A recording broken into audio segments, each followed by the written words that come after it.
በየዓመቱ ብዙ ሚሊዮኖችን የሚያጠቃውና ብዙ መቶ ሺዎችን ደግሞ ለህልፈተ ህይወት የሚዳርገው የወፍ በሽታ ወይም ሄፓታይተስ ምርመራው በላቦራቶሪ ምን ይመስላል? አብረን እንከታተል።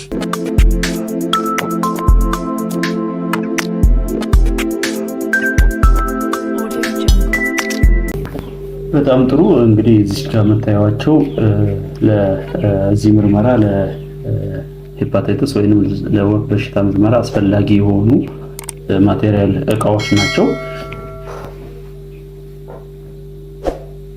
እዚህ ጋር ደግሞ የአንድ የታማሚ ናሙና አለን። የደም ናሙና ነው። እንግዲህ በብዛት ጥቅም ላይ የሚውለው የናሙና አይነት ደም ነው፣ ለሄፓታይተስ ወይም ለወፍ በሽታ ማለት ነው። ስለዚህም በመጠቀም ነው ምርመራ የምናካሄደው ማለት ነው። ይህንን ከመክፈታችን በፊት ምን እናደርጋለን? እቺ ማይክሮፓይፔት ትባላለች።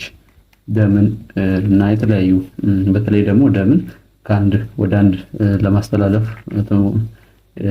የሚጠቅም ነው። እንግዲህ የምንፈልገውን ያህል መጠን ለማስተላለፍ እዚህ ላይ የምትሞላ ነች። እቺ አውቶማቲክ ማይክሮፓይፔት ትባላለች። ዘመናዊ የሆነች ማይክሮፓይፔት አይነት ነች ማለት ነው። ደግሞ ሄፓታይተስ ሰርፌስ አንቲጂን ቴስት ካሴት ይባላል።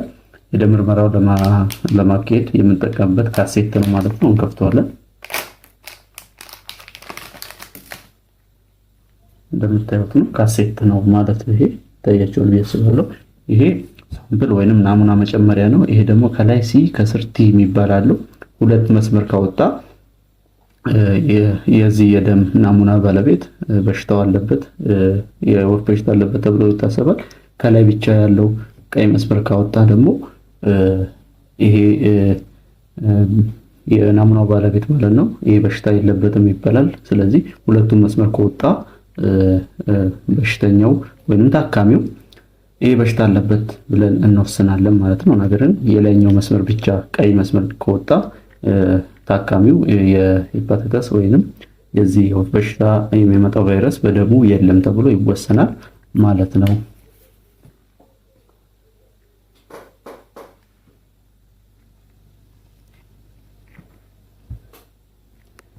ይሄ ለምታዩት ሳምፕሉ ወይንም ናሙናው ነው። ቀስ ብለን ከፍተዋለን። ጥንቃቄ እጅግ ያስፈልጋል። ያለ ግላብ ወይንም ያለ ጓንት በፍጹም መሞከር የለብንም። ምክንያቱም ሄፓታይተስ ወይንም የወፍ በሽታ እጅግ በጣም ተላላፊ የሆነ በሽታ ነው። ከኤችአይቪም እጅግ በብዙ እጥፍ ፈጣን የሆነ የመተላለፍ ዕድል ያለው በሽታ ነው ማለት ነው። አሁን እንወስዳለን። የምንወስደው ሴረም ወይንም ከላይ የሆነ ቢጫ ፈሳሽ የሆነው ፓርት ነው እንጂ ቀይ የደም ሴልን አይደለም።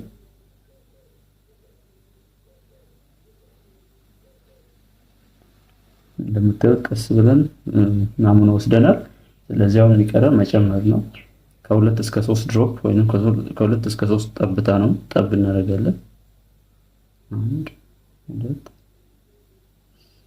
3 ካረግን በኋላ ቢያንስ ከ5 እስከ 10 ደቂቃ እንጠብቀዋለን ማለት ነው።